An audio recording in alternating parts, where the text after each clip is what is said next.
Estamos en el estudio que trajimos para los lunes, al cual le llamé Solo Jesús Raíces. Así le llamé.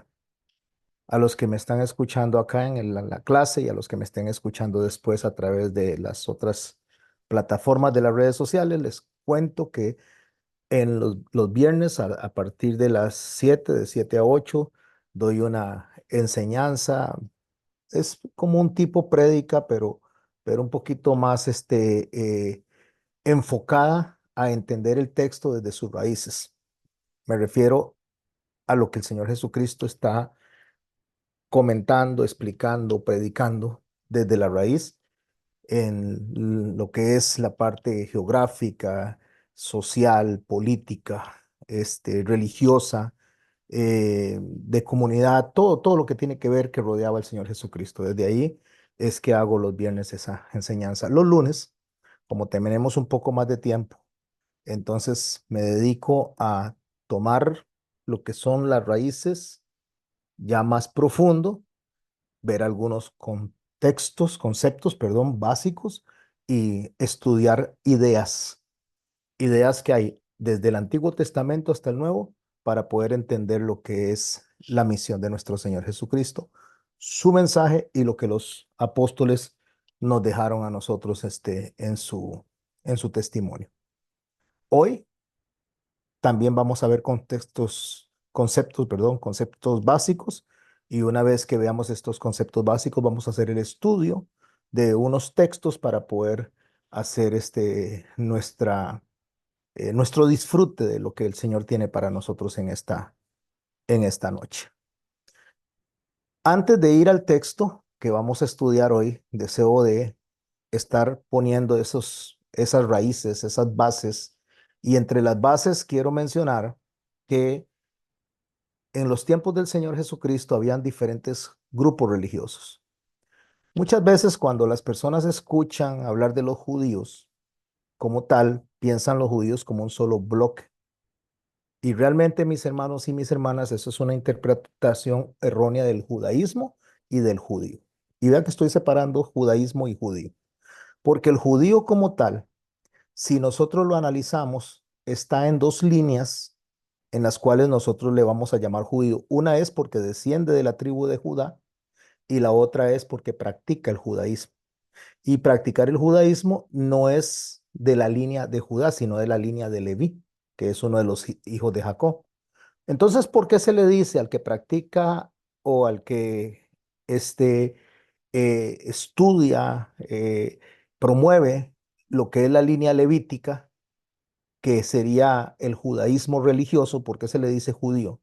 Bueno, porque una de las cosas que dijo Jacob acerca de sus hijos cuando los bendijo, allá en el capítulo 49 del libro de Génesis, le dijo a Judá que todos sus hermanos iban a ser llamados por su nombre. ¿Qué significa eso? Que todos sus hermanos, o sea, las 11 tribus, iban a ser llamadas judíos. Por tanto, en la actualidad lo que hay es un cumplimiento de la línea profética de Jacob, donde él hizo ver que se le llamaba judío a todos. Por supuesto, al no comprender bien cómo funcionaban los judíos en los tiempos de Jesús, se le asigna al judío como tal un solo pensamiento global en un solo bloque. Y no es así. Habían 28, 29 sectas judías para los tiempos de Jesús. Habían dos escuelas principales de la Torá. Una era la escuela de Hillel y la otra era la escuela de Shammai. Y dentro de las mismas sectas como tales, como serían los fariseos, habían diversidad de pensamientos. De hecho, cada fariseo se convertía como en un maestro independiente, donde ellos intercambiaban ideas para traer, según su concepto, según su entendimiento, traer más sabiduría hacia la Torah. Entonces, una de las cosas que vamos a ver hoy como grupos religiosos, de una manera muy rápida, porque no me voy a concentrar solo en grupos religiosos, vamos a hablar de grupos religiosos, vamos a hablar de la moneda, vamos a hablar de otros aspectos en cada una de las lecciones y vamos a estudiar un texto y un concepto. Un concepto me refiero bíblico. Hoy vamos a hablar de qué es el pecado como concepto. Pero una de las cosas que vemos dentro de los grupos religiosos, voy a mencionar los más relevantes, los que la Biblia menciona más, como es el caso de los fariseos. Los fariseos tienen por interpretación, o mejor dicho, interpretamos nosotros en la actualidad a los fariseos como personas negativas, como personas hipócritas, como personas que estaban en contra de Jesús, como personas que estaban en contra de cumplir con los mandamientos de Dios, porque tenemos un pensamiento general, como lo acabo de decir ahora, en un solo bloque. Pero dentro de los mismos fariseos, habían fariseos que le creyeron a Jesús. Eso lo podemos ver en la persona de Nicodemo. Lo podemos ver en las personas del capítulo 15 de los Hechos, donde ellos llegan a Antioquia y dice que parte de los fariseos que habían creído llevaban una enseñanza judaizante. La enseñanza judaizante que ellos llevaban era que ellos pensaban que solamente a través de la circuncisión se podía ser parte de lo que es el gobierno mesiánico.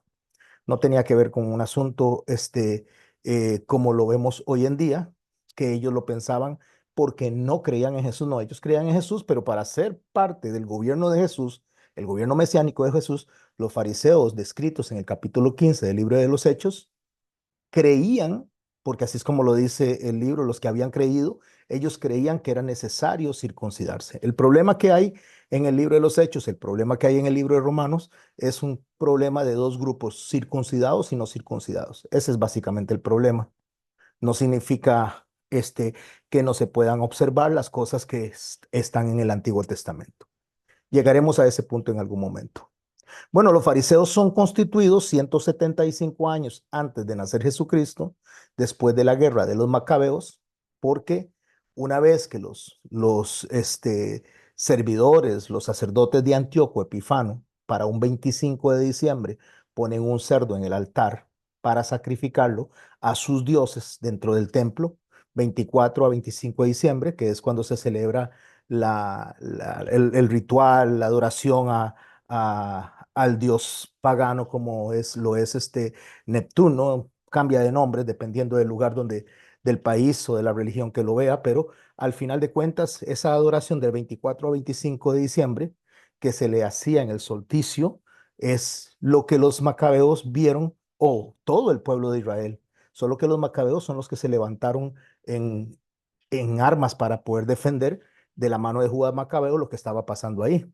Entonces, una vez que los macabeos ven que hay una abominación en el altar, entonces ellos se levantan, ellos no aguantan más estar bajo el gobierno griego que los tenían bajo un tipo de esclavitud, solamente que los permitía moverse en alguna manera, pero tenían que sujetarse, someterse en la parte religiosa a ellos y para ellos, para los macabeos, el acabose fue ver que se pusiera ese cerdo para ser sacrificado en el altar.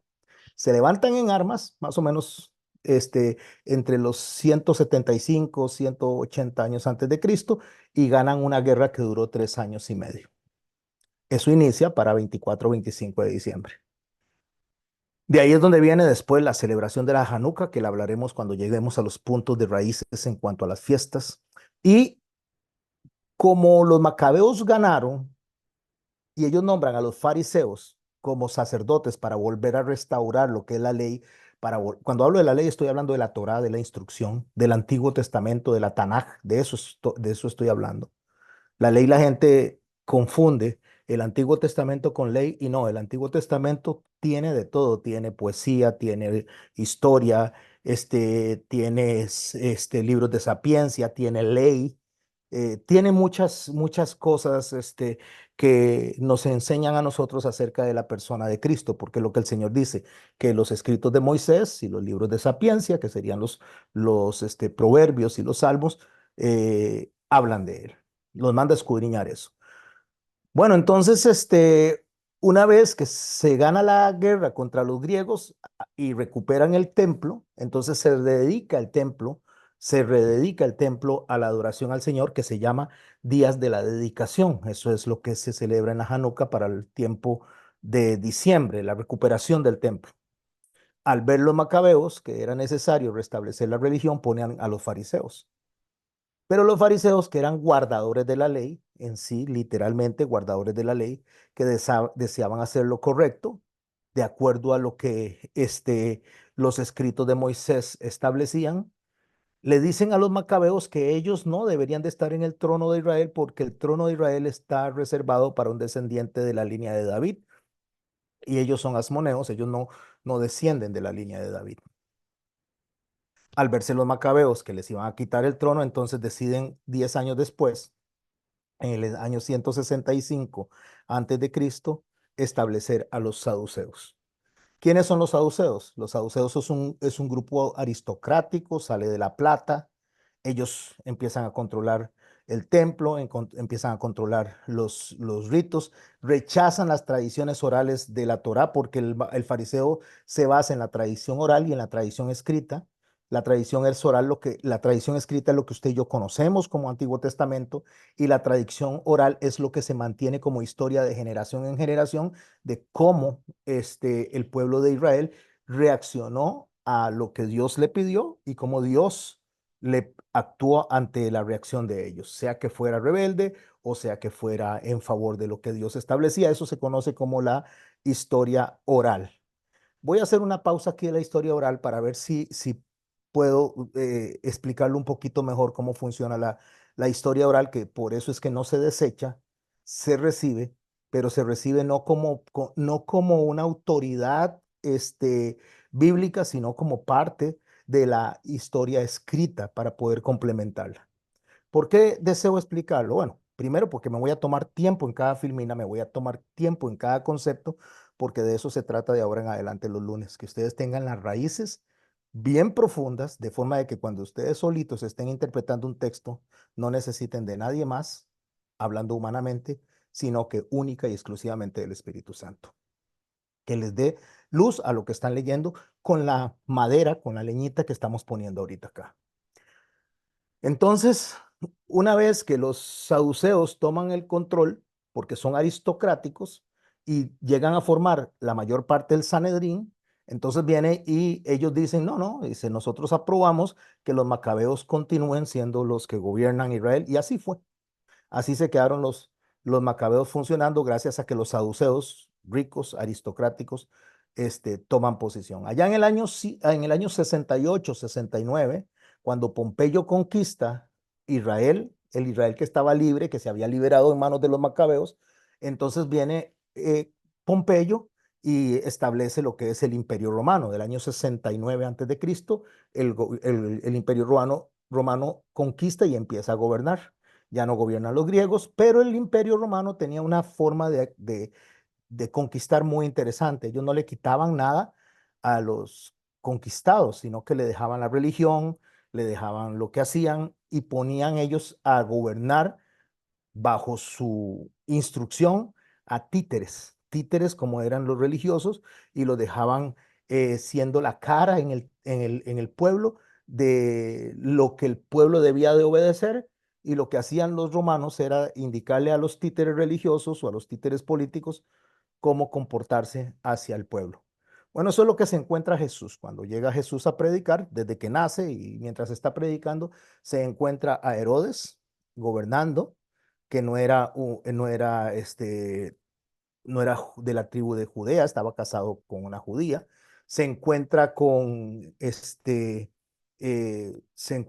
los fariseos y los saduceos en el Sanedrín, donde los saduceos tienen una influencia muy poderosa a través de lo que los romanos les permiten. Hay dos sacerdotes, uno se llama Anás y el otro se llama Caifás. Anás es el suegro de Caifás. Anás es elegido por ser fariseo de la línea sacerdotal que el pueblo reconocía. Caifás es puesto un año de intermedio, primero Anás, después Caifás, un año de intermedio como sacerdote o sumo sacerdote por los romanos, era un sacerdote político básicamente. Entonces, se convertía como lo que acabamos de decir, en el que era de la línea religiosa y el que era de la línea política. Esos se intercambiaban. Eso es lo que se encuentra Jesús. Por eso cuando el Señor Jesucristo es presentado para ser sacrificado, una de las cosas que nosotros observamos en el texto es que lo llevan primero a la casa de Anás antes de la de Caifás, siendo Caifás sumo sacerdote en ese momento. ¿Por qué? Porque el pueblo no reconocía a Caifás como sacerdote, era un sacerdote político. Reconocían a Anás como sacerdote. Y entre Anás y Caifás, pues cambiaban, intercambiaban las decisiones que se iban a tomar. Esos saduceos son establecidos 165 años de Jesucristo. Como hay un sincretismo religioso entre los saduceos, entre los fariseos y el imperio romano, los sacerdotes radicales, los sacerdotes que eran realmente conservadores, los sacerdotes que no querían negocios políticos, los sacerdotes, estoy hablando de sacerdotes fariseos dentro del Sanedrín establecido por los, este, por los macabeos. Estos sacerdotes que cuando llega Pompeyo, cuando conquista este hombre y pasa Israel de nuevo a ser sujeta, sometida, controlada por Roma, entonces los esenios se salen de la línea sacerdotal del fariseísmo que está en Israel, en Judea, y se van a las territorios del Qumran. O sea, se van y se esconden en el desierto. Estos se llegan a conocer como los esenios.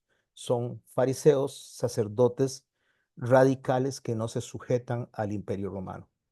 Ascéticos, así se le conoce porque se privaban de muchas cosas, como de tomar licor, de comer ciertas cosas, por eso se consideraban ascéticos y se separan, se meten a Qumran y es donde se encuentra más adelante, ya en nuestra era moderna, los manuscritos del Mar Muerto guardados por ellos. Esos son los esenios, ya estamos hablando de tres grupos religiosos.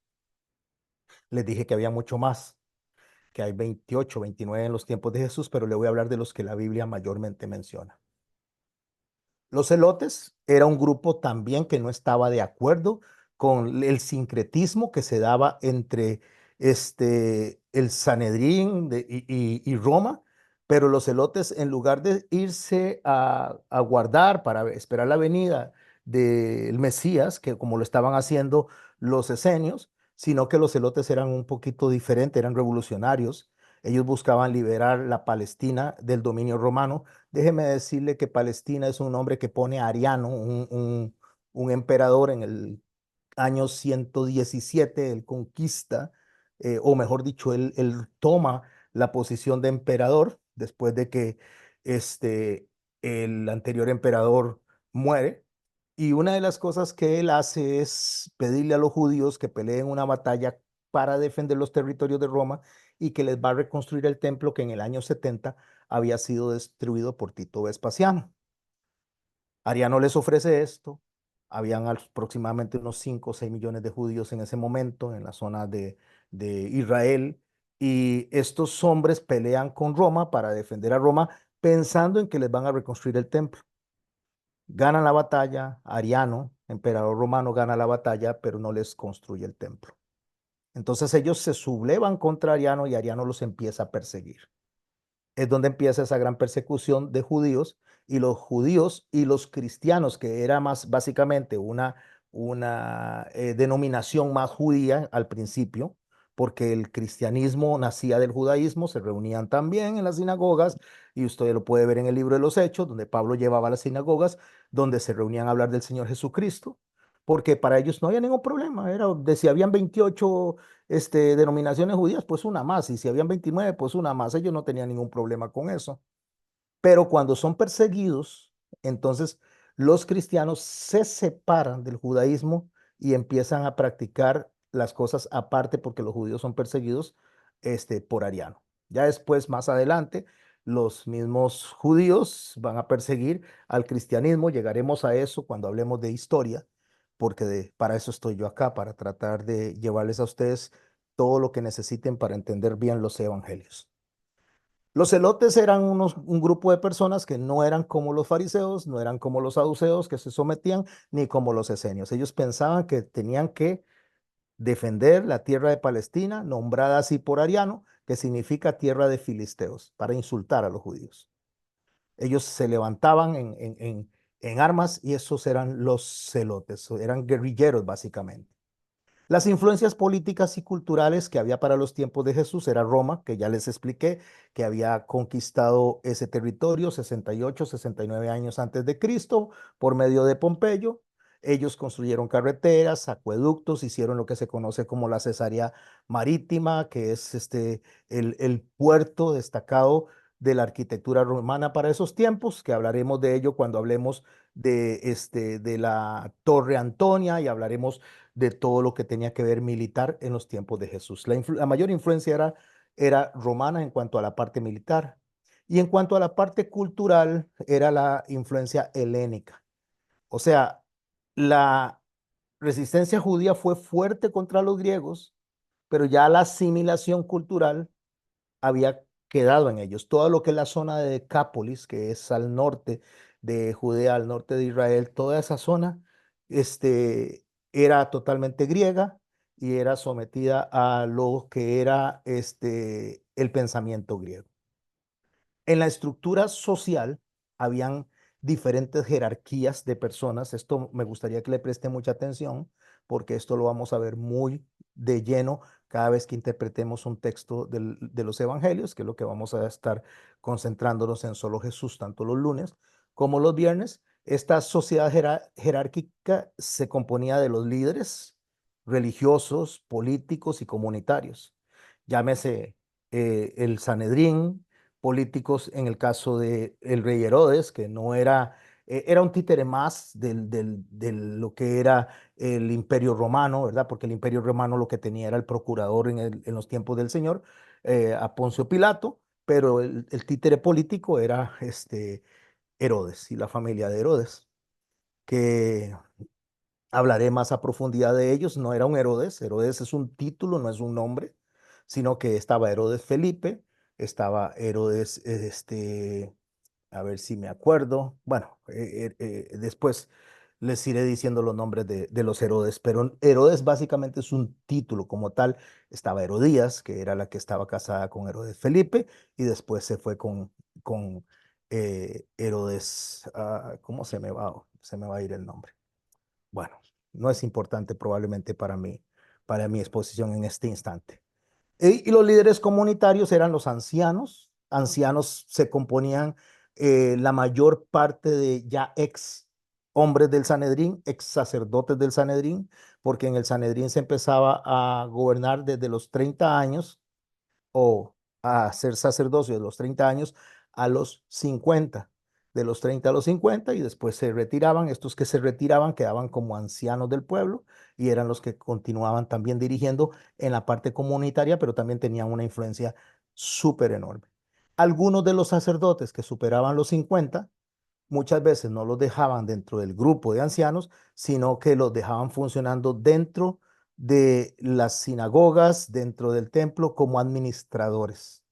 Eso se les conocía como unas autoridades por su conocimiento para administrar las partes financieras y logísticas de las sinagogas o los lugares de adoración que ellos tenían. Uno de esos, usted cuando piensa en una persona de esa autoridad, estamos hablando de Jairo, es uno de ellos, y ahí veremos que se conocían como personas de gran autoridad dentro de las sinagogas. Ya superaban los 50 años. Cuando usted escucha hablar de Jairo, entonces piensa en un hombre de 50 años para arriba. Los idiomas que se hablaban eran varios idiomas. Estaba el arameo, que era la lengua vernácula de los judíos. ¿Qué es una lengua vernácula?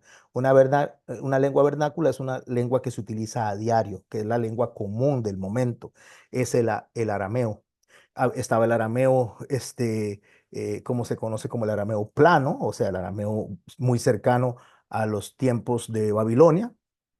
Y está el arameo galilaico, que era lo que se hablaba en los tiempos de Jesús, porque era una mezcla ya de ese idioma ya hecho más dialecto que otra cosa. El hebreo era otro idioma que se hablaba, pero básicamente era usado en los templos o en las sinagogas porque era utilizado para leer la Torá. Entonces era de mayor conocimiento de los religiosos que del pueblo. El pueblo no hablaba básicamente hebreo, era muy poco el pueblo que hablaba hebreo. Así que cuando alguien le dice a usted que es que hay que hablar hebreo para entrar al cielo, están totalmente en desconocimiento de cómo ha funcionado el hebreo. Déjeme decirle que el hebreo es un idioma que ha ido evolucionando. Antes que el hebreo estaba el arameo. Cuando Abraham viene de Ur de los Caldeos, se habla arameo. Cuando Abraham cruza al otro lado del río, entonces empieza a formarse el idioma hebreo como tal. Cuando nosotros leemos los escritos bíblicos no fueron escritos en hebreo como lo conocemos hoy en día. No, fueron escritos en pictográfico. ¿Qué es pictográfico? O sea, en forma de figuras.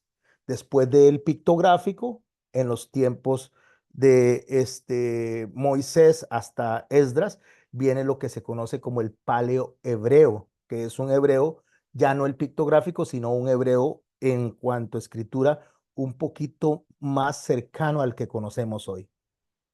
¿Por qué? Porque cuando usted lee el Antiguo Testamento en el hebreo o en el paleohebreo, antes de que Esdras venga y canonice los libros en el hebreo más moderno que conocemos hoy, el hebreo del Antiguo Testamento no tiene vocales, no tiene mayúsculas, así que cuando alguien dice aquí dice Dios en mayúsculas, es mentira, el hebreo del Antiguo Testamento no tiene mayúsculas, no tiene vocales, no tiene signos de puntuación, no tiene superlativos. Entonces, mi hermano, cuando usted lee el Antiguo Testamento y alguien le dice, es que aquí dice Dios, porque en mayúscula está, porque en el Antiguo Testamento está refiriéndose a Dios, eso no es cierto.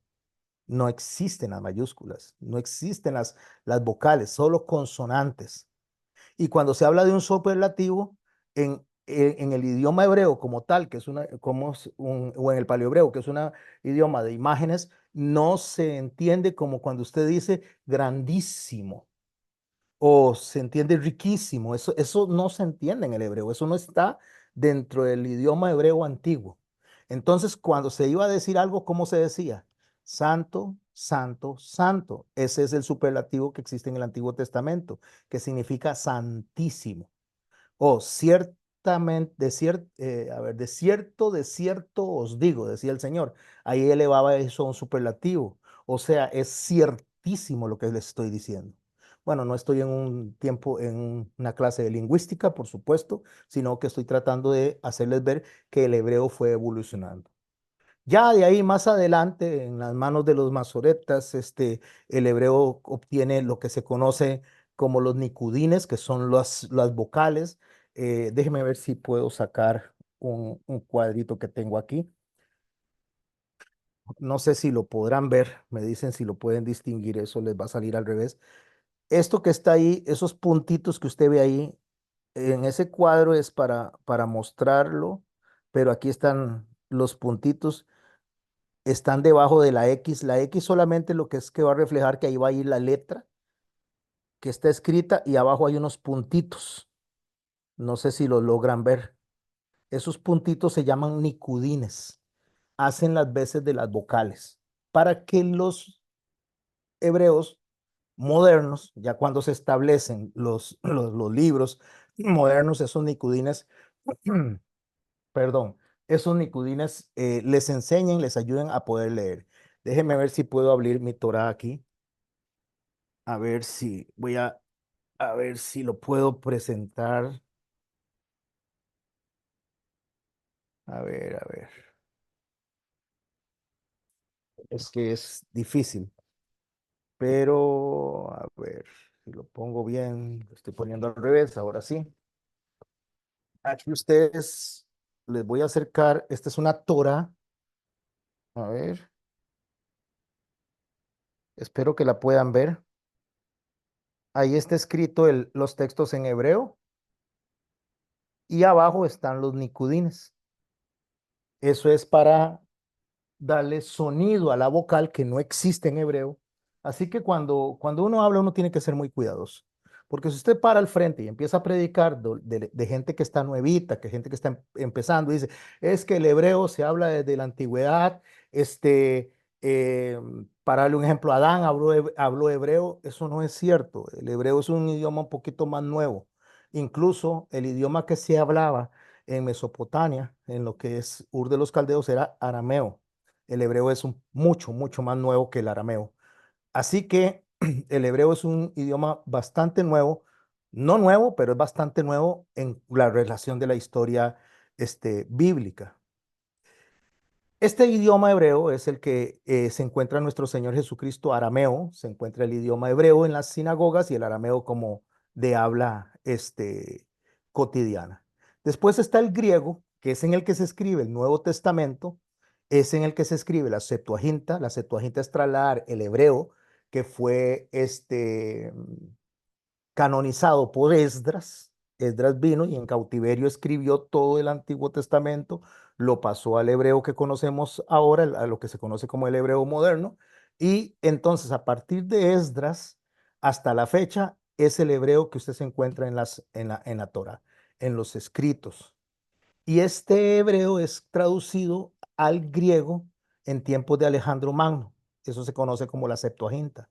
En tiempos de Jesús lo que se utilizaba era la Septuaginta, que era lo que ellos habían recibido durante la ocupación de los griegos 100, 250 años antes de Jesús. Y recuerde que 175 rescatados por los macabeos y puestos los fariseos a cuidar esto.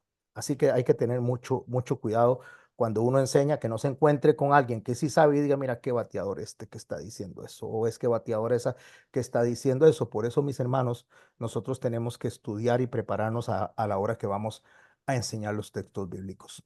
Ese es el griego que se encuentra, pero es interesante porque el griego no era el griego koiné con el que se escribe la Biblia, sino que habían diferentes dialectos del mismo griego. Estaba el griego tolomaico, estaba el griego jónico, estaba el griego helénico y después viene el griego koiné. El griego jónico es el idioma o el griego populacho, era el griego para decirle como de los bares, como de los lugares así del vulgo, como en Costa Rica que usted dice, hey, mae, compa, eso es el griego jónico. El griego tolomaico era el griego de las cortes, era el griego que se hablaba en términos legales, es el griego con el que escribe Pablo la carta a los romanos, la carta a los hechos. El jónico es el que utiliza un poco más, el idioma que utiliza más Pedro, un poquito más del populacho. Y lo que es el griego helénico era el griego culto, el griego de las personas aquellas que eran estudiadas, como lo era Lucas. Entonces se hablaba con eso. Pero viene Alejandro Magno y cuando ejerce o cuando hace la invasión de lo que era Europa en ese entonces, se encuentra de que los griegos no se podían comunicar entre sí porque no se entendían. Uno hablaba jónico, el otro hablaba helénico, el otro hablaba de otro idioma, o dialectos, ¿verdad? Hablaban de diferentes dialectos. Entonces él establece una sola línea de griego que se conoce como el griego koiné. Koiné significa común, el griego común. Todo el mundo tenía que hablar koiné. Es como decir el inglés de hoy en día, como introducir el inglés y que todo el mundo hable inglés cuando vamos a las Naciones Unidas, cuando vamos a presentar algo, todo el mundo hable inglés. Cuando en los aeropuertos se llega, se habla en inglés, así hay comunicación. Eso fue lo que hizo Alejandro Magno con el griego y ese es el griego que se encuentra el Señor Jesucristo, el griego koiné, que se encuentra cuando Él está predicando, cuando Él está caminando dentro de su pueblo. Después el latín, que ese es el idioma del ejército de los romanos que estaban en ocupación, pero aún como los romanos estaban en ocupación, no podían quitar el idioma que ya estaba metido dentro de los pueblos. Eso es en cuanto a los idiomas que se encuentra el Señor Jesucristo. Las monedas, lo voy a decir de una manera rápida, estaba el denario, que era una moneda romana, correspondía al salario de un día de un trabajador, de un obrero. Estaba el dracma, lo vamos a ver en algunos este, textos. El dracma era una moneda griega porque circulaban todas las monedas. Estaba el shekel era una moneda hebrea de plata que se utilizaba en el templo. Estaba el estatero, que era otra moneda griega, ¿verdad? Estaba el lepta, que es una moneda de bronce pequeñita, lo que se conocían como las blancas, una moneda que prácticamente no valía nada.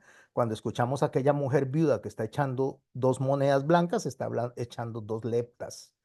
Y está el talento que la gente le dice que es una moneda y no es una moneda.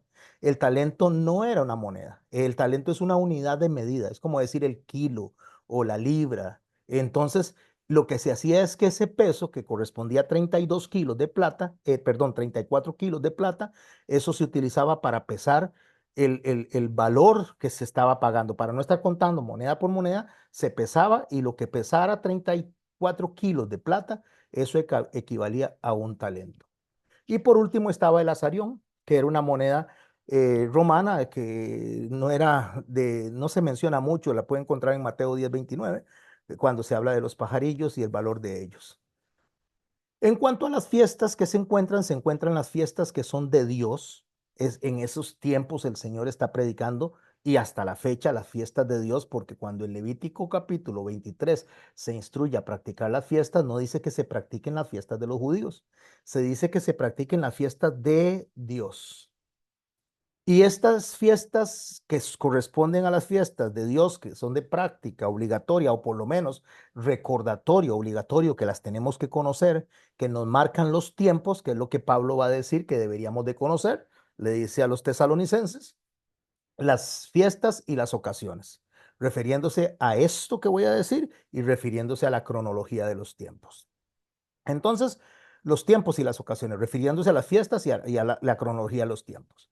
Está la del Pesach, que es la Pascua. Después hablaremos de ella, solo la estoy mencionando de una manera rápida. Está el Shebaot, que sería el Pentecostés o fiesta de las semanas. Está el Sukkot, que está unida a la fiesta de las trompetas, porque se celebraba el Sukkot, que es la fiesta de los tabernáculos, el Rosh Hashanah, que es el Año Nuevo. Y estas tres fiestas se conocen como las fiestas mayores. Se conocen como fiestas mayores porque son fiestas de Dios. Solo la estoy mencionando muy rápido, mis hermanos. Vendremos a cada una de ellas a su significado histórico, cultural, conforme vayamos avanzando cada lunes, solo para que tengan idea de lo que se encuentra el Señor Jesucristo. Desde el lunes pasado estoy poniendo bases, estoy poniendo conceptos básicos.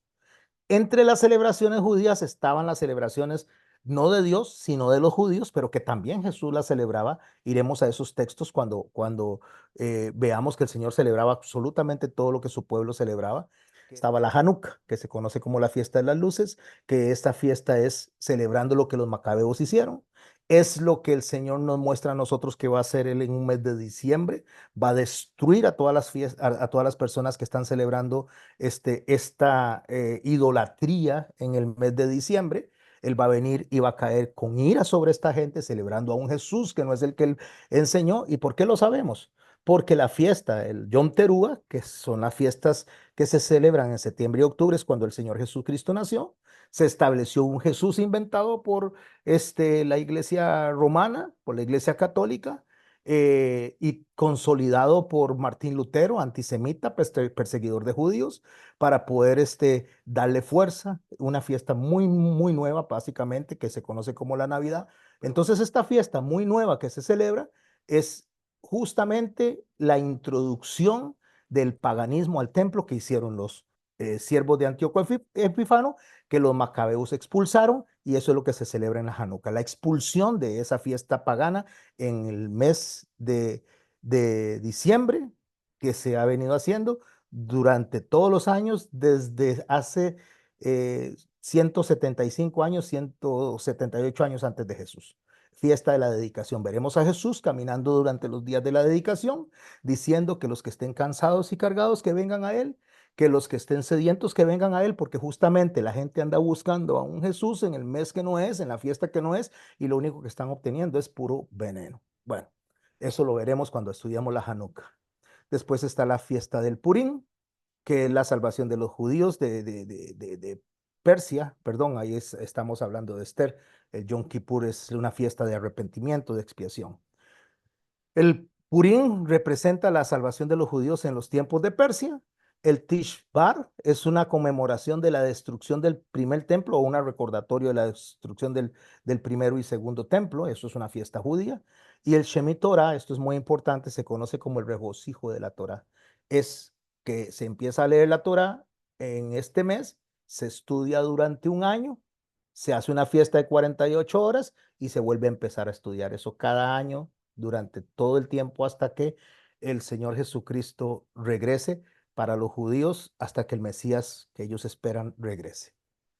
Esas son las bases que quise poner hoy. Hoy vamos a hablar de un concepto, vamos a estudiar un concepto a profundidad. Faltan 15, 17 minutos para las 8. Hoy vamos a entrar en el concepto de pecado. ¿Qué es el pecado? Esas bases, por favor, mis hermanos, repásenlas y repásenlas porque no lo vuelvo a repetir, no vuelvo a explicar todo esto.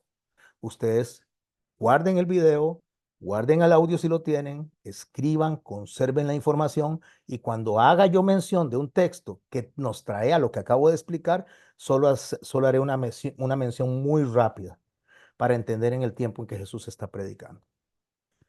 Hablemos de pecado. ¿Qué se entiende por pecado? Cuando una persona comunica algo del pecado, ¿qué está entendiendo por pecado? Porque resulta que hoy en día, mis hermanos y mis hermanas, hay gente que le llama pecado a lo que no es y le llama bueno a lo que sí es pecado. O sea, le llama a lo malo bueno y a lo bueno malo. Porque cuando se habla del pecado, la gente que está recibiendo, dependiendo de dónde haya sido formado, dependiendo de lo que se le haya explicado, entonces va a pensar en pecado o no.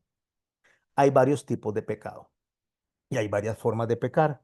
Hoy voy a hablar básicamente de los pecados de conciencia.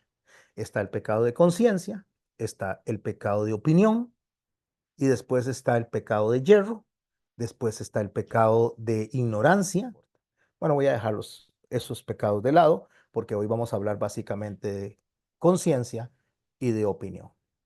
Para eso vamos a ir a Primera de Corintios capítulo 8. Lo voy a utilizar en Dios habla hoy para que quede más claro.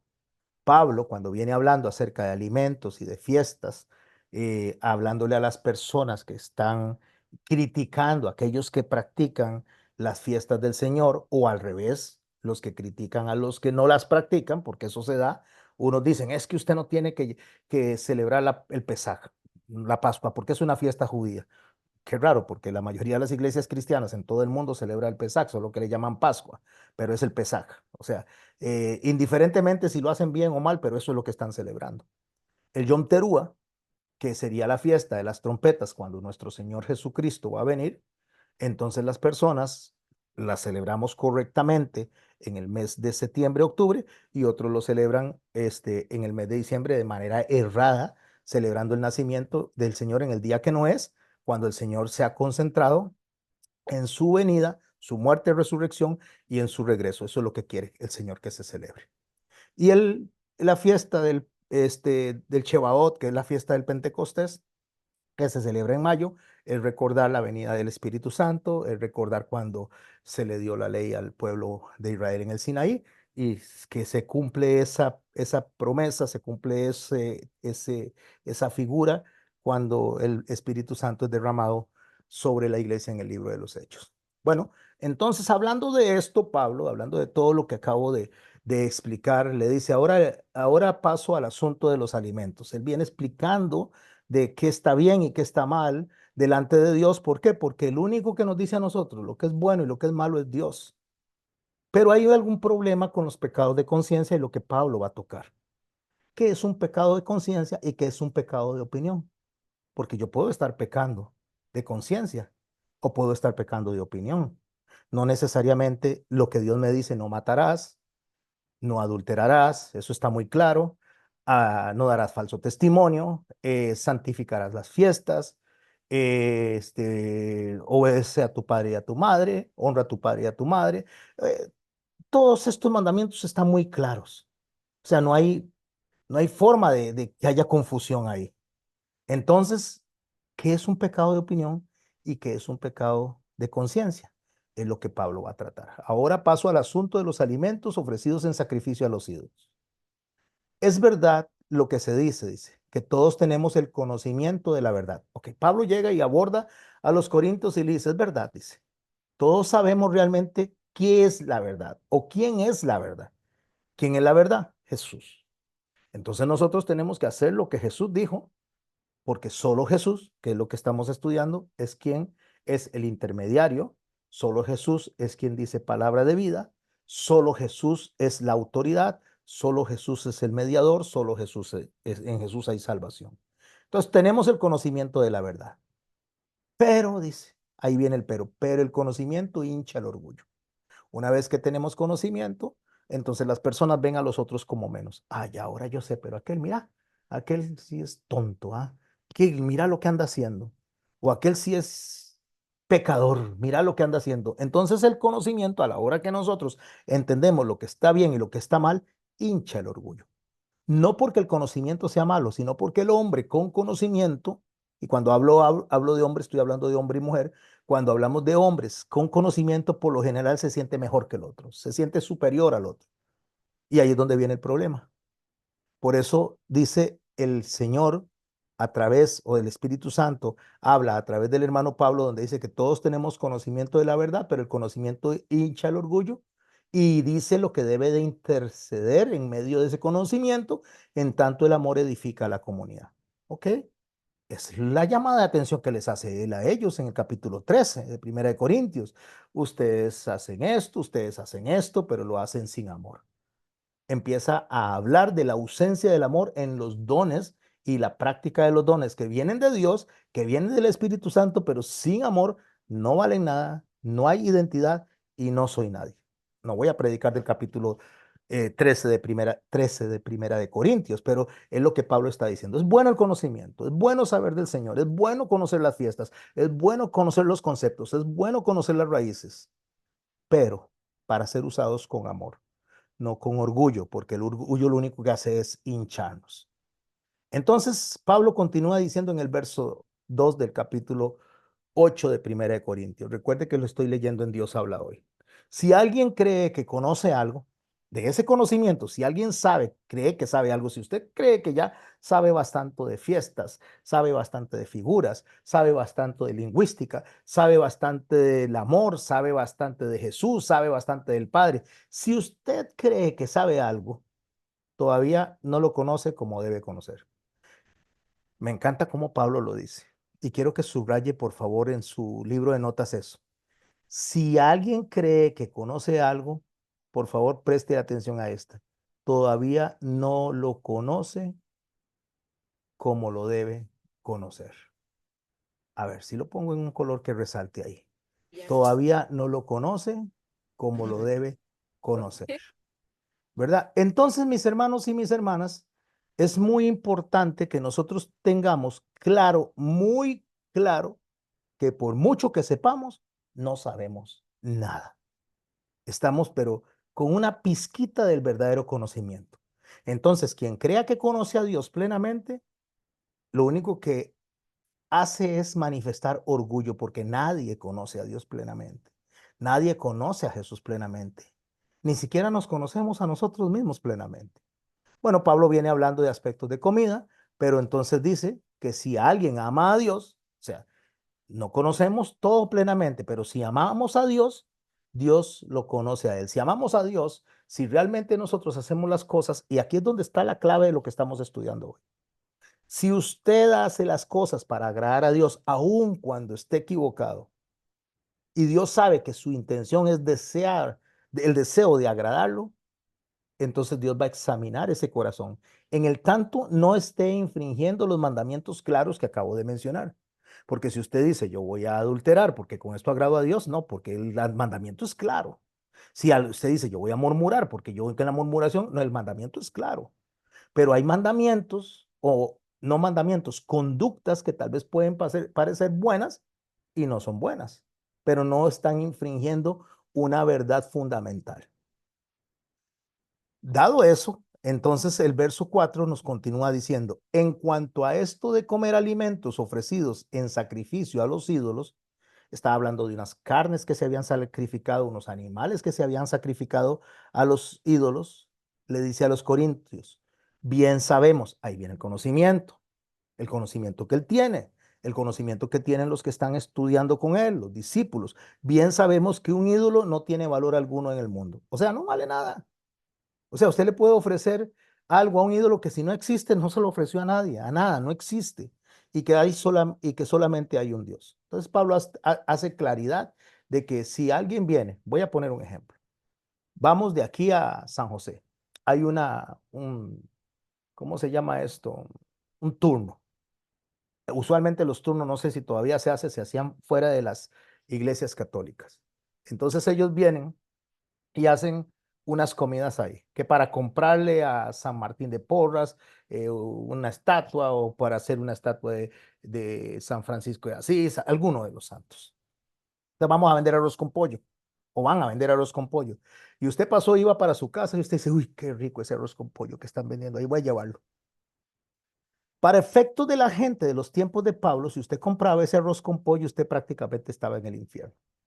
Pero Pablo dice, usted está comprando un arroz con pollo, nada más es arroz con pollo.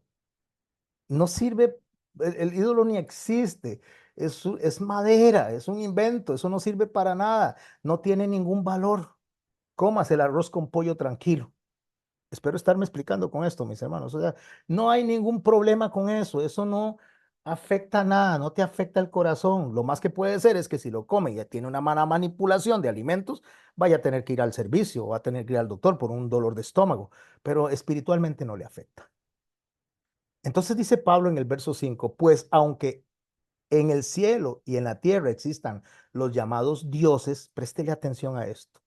Aunque en el cielo y en la tierra existan los llamados dioses, y en este sentido hay muchos dioses y muchos señores, para nosotros no hay más que un solo Dios, el Padre, en quien todo tiene su origen, para quien nosotros existimos. ¿Qué es lo que Pablo está diciendo? Pablo está mencionando el Salmo 82, lo mismo que lo mencionó Jesús allá en Juan 10:34. Dios, cuando está hablando el Salmo 134, que Dios está en la reunión de los dioses, en medio de los dioses está juzgando, lo que Jesús está diciendo y lo que Pablo está diciendo es que hay personas determinadas o que determinan el camino de las personas. Hay personas que están en un oficio, que están en un trabajo que determinan el camino de las personas. Yo, para darle un ejemplo, sin que se malinterprete lo que voy a decir, en el contexto del Salmo, está diciendo que yo soy un Dios con D minúscula. Está diciendo un magistrado, una persona que influye en el pensamiento de las personas. Eso puede ser un juez, puede ser un magistrado, puede ser un maestro, puede ser personas que están en una situación de autoridad que influyen en el camino de las personas. Entonces, cuando nos devolvemos que en el cielo y en la tierra existen los llamados dioses, no está hablando de dioses como la divinidad, no está hablando de dioses como Jehová, no está hablando de dioses como Cristo, está hablando de personas que influyen en los cielos, personas que influyen en la tierra o espíritus que influyen en los cielos y personas que influyen en la tierra, que es lo correcto.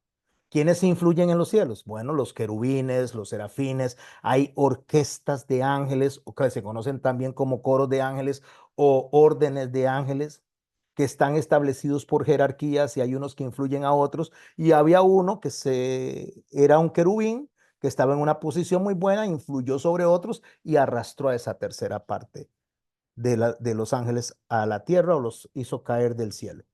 Bueno, cuando el Señor está hablando de que el, el Señor dejó dioses en la tierra, está hablando que dejó ejecutores de justicia, que dejó personas que influyen en las demás personas, y es lo que Pablo está diciendo. Ok, aunque en el cielo y en la tierra existan los llamados dioses, o sea, aunque en el cielo y la tierra hay personas influyentes, personas que guían a los demás y son seguidos por esas personas, o en los cielos hay ángeles que guían a los ángeles, aunque eso existe, dice él, para nosotros no hay más que un solo Dios, o sea, un solo guía, el Padre. Es el único que nos puede guiar a la verdad a través del Espíritu Santo, es el único que nos puede guiar a la verdad a través de las enseñanzas del Hijo. Cuando está hablando del Padre, dice que en quien tiene todo su origen, por quien nosotros existimos.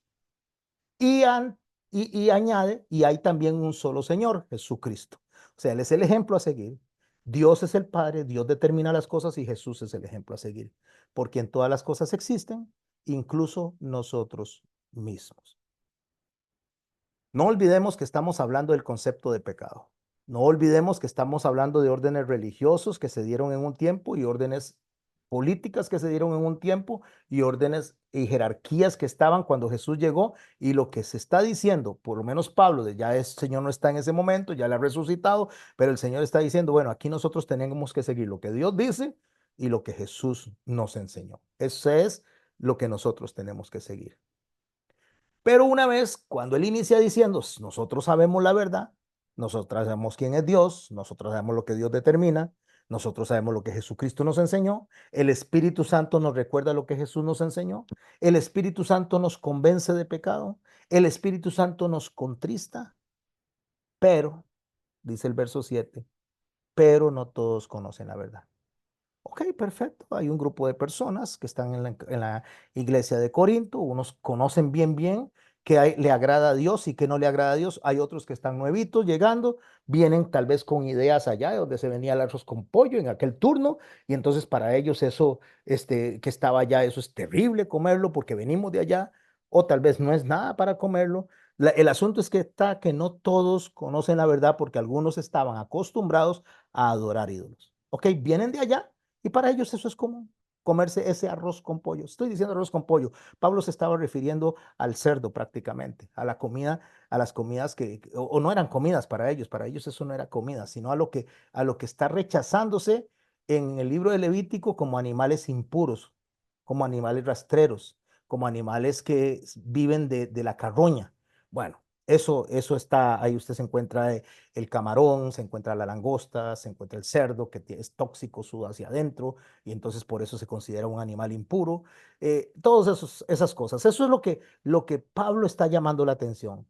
Pero si hay gente que viene acostumbrada de comer eso, dice, van a venir aquí y dice, todavía comen de esos alimentos pensando que fueron ofrecidos a los dioses. O sea, ellos lo que están pensando es que, ok, ahora cambiamos de Dios, ahora ya no estamos adorando a Santa Claus. No, porque Santa Claus ya sabemos que no es Dios. Ah, pero sigamos haciendo los tamales para la fecha en que Santa Claus viene, porque todavía no entendemos, todavía no estamos en conocimiento claro. O vamos a celebrar el día de San Francisco de Asís. Hicieron allá no unos tamales, una olla de carne. Y pasamos, y qué rica olla de carne, ¿no? Traigamos la olla de carne, la olla de carne está buena. Los tamales están buenos, lo que estaba malo era el San Francisco de Asís, adorarlo a él. O lo que está malo, y no digo que San Francisco de Asís estuviera mal, era un hombre santo. Lo que estoy diciendo es que la gente lo puso en una posición de adoración. Pero volviéndonos a lo que estoy diciendo, no, no hay ningún problema, hagamos tamales en septiembre, porque los tamales están re buenísimos, porque para ellos está bien, era algo ofrecido. Es como darle una delicadeza a los dioses. Entonces, como ahora no adoro a esos dioses, pero ahora adoro a Jesucristo, le voy a dar lo mismo. Entonces ellos están acostumbrados, dice, a adorar a esos ídolos. Todavía comen de esos alimentos pensando que fueron ofrecidos a los dioses. Y, escuche, préstele atención, y su conciencia, que es débil, los hace sentirse contaminados por el ídolo. Ok, ahora escuche lo que dice la diferencia entre un pecado de conciencia y un pecado de opinión. Hablamos que la conciencia débil a las personas les dice, eso es pecado. Le estoy hablando de los que creen que lo que aquellos hermanos están haciendo está mal, aunque saben que se lo dio y no vale nada eso. O sea, no tiene ninguna importancia. O tal vez uno que está saliendo de ese tipo de ambiente dice, yo no como eso porque eso se le ofrecía a los ídolos, ahora yo no lo voy a comer acá.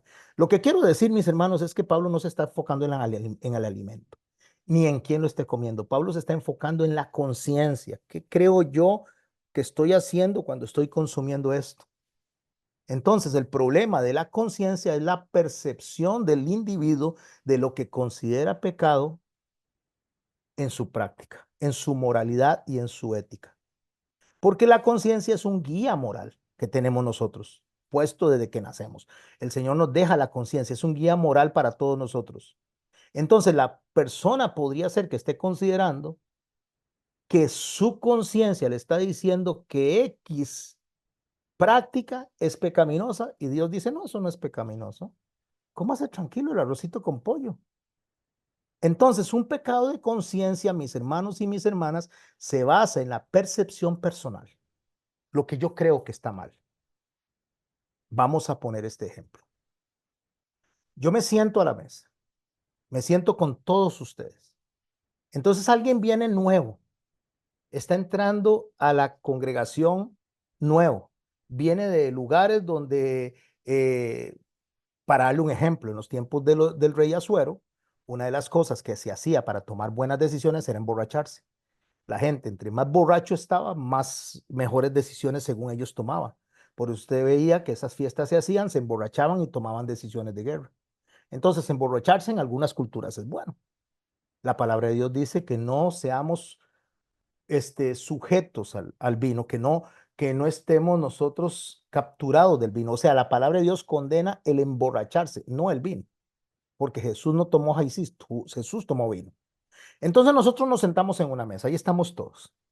Entonces yo vengo y me pido un fresquito de limón. Entonces viene y el hermano Carlos se pide un batido de papaya, el hermano Miguel un fresquito de tamarindo y por allá el pastor Alejandro se pide una copita de vino. Entonces los que estamos ahí, que tenemos claro que eso no lo va a llevar ni al infierno, ni es nada que lo está contaminando, no tenemos ningún problema.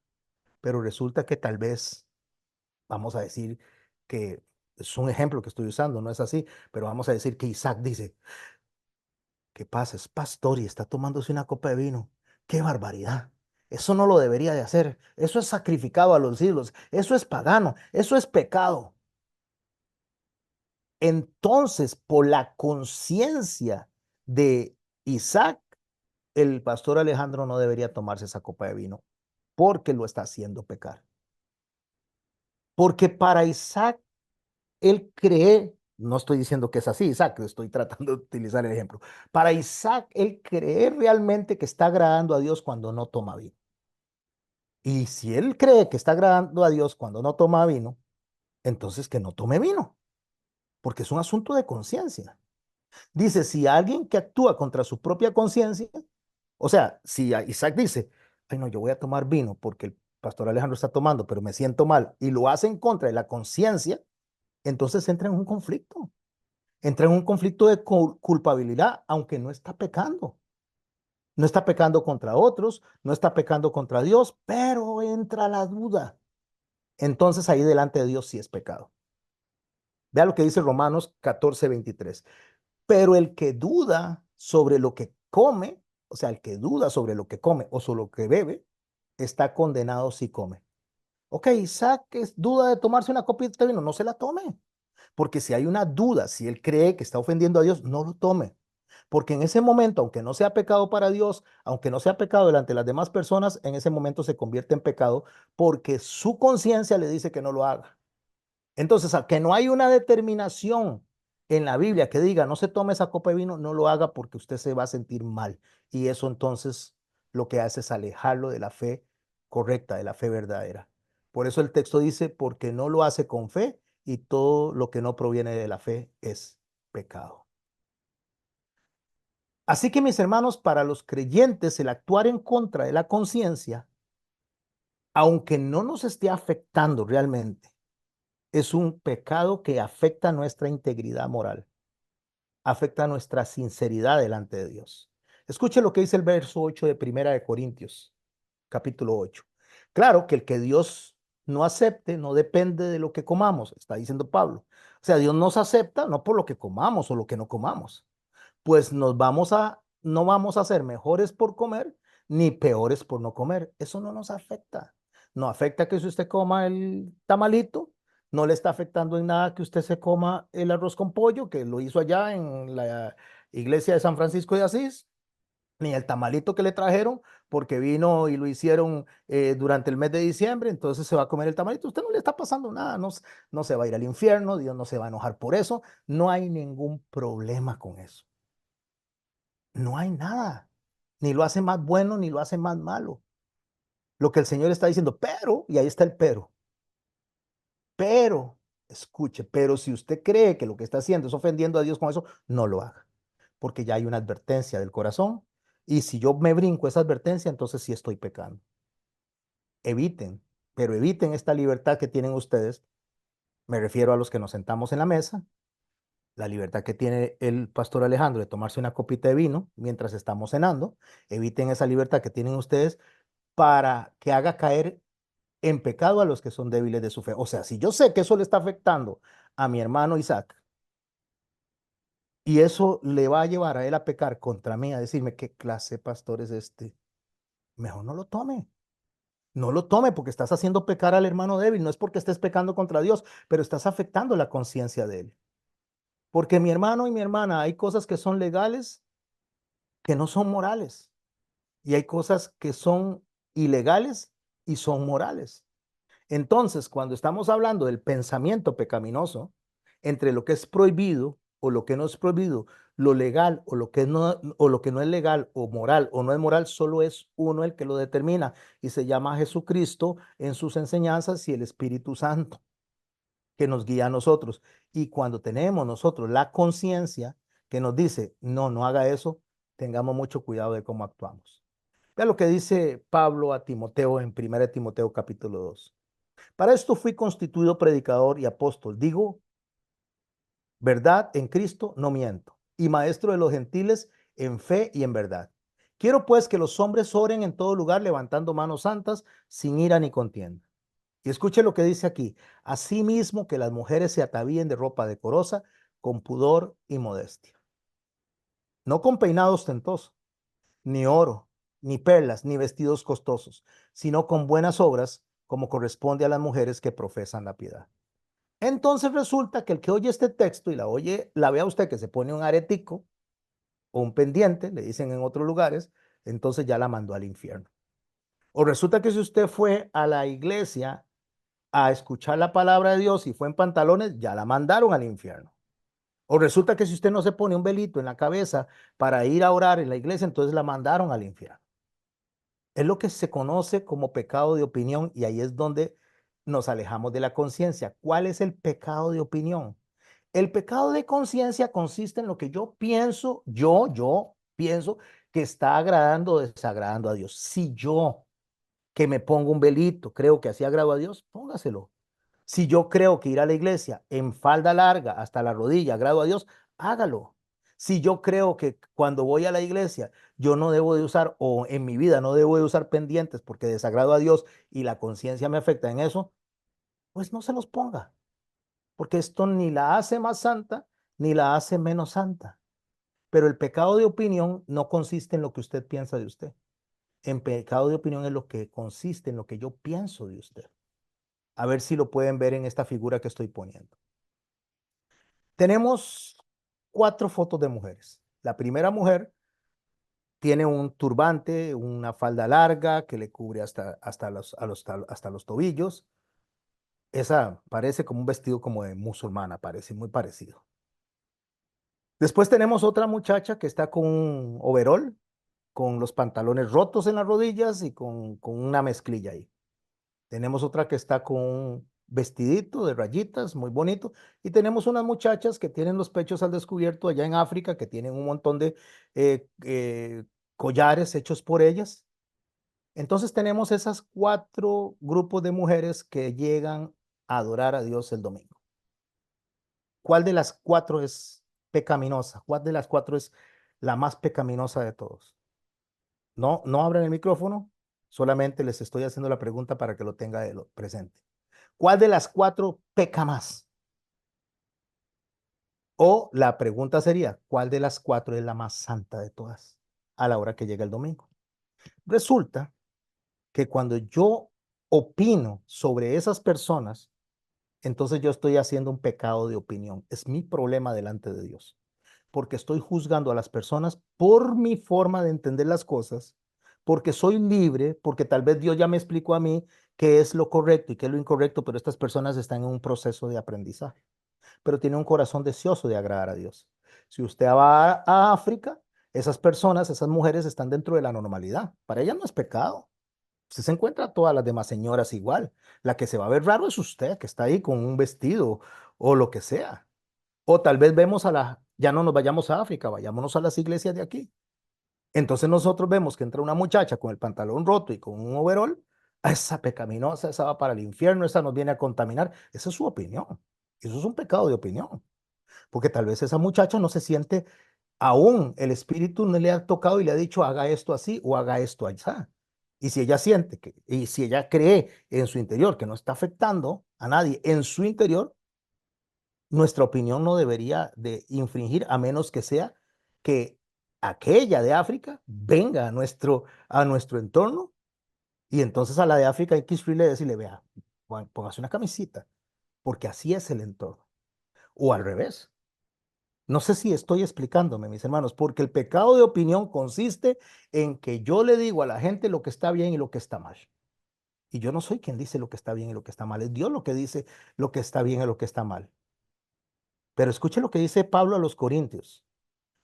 Porque si tú, verso 10, 1 Corintios 8, porque si tú que sabes estas cosas te sientas a comer en un lugar dedicado a los ídolos y algún hermano débil te ve, puede suceder que se anime a comer de esa ofrenda hecha a un ídolo. Ok, entonces el pastor Alejandro se sienta, coja la copa de vino, se la toma y mira, dame otra copita de vino, estaba muy rico este vino, la verdad es que me abrió el apetito.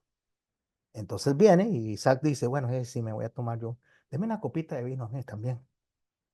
Pero resulta que Isaac lo hizo por seguir lo que el pastor Alejandro estaba haciendo y no por una convicción, sino por no descalzar, o sí, bueno, es que tratamos de calzar, por no quedar fuera del grupo, por no quedar sin ser parte de lo que está. Entonces me lo tomo. Y cuando llega a la casa se siente malísimo, se siente avergonzado delante de Dios. ¿Por qué?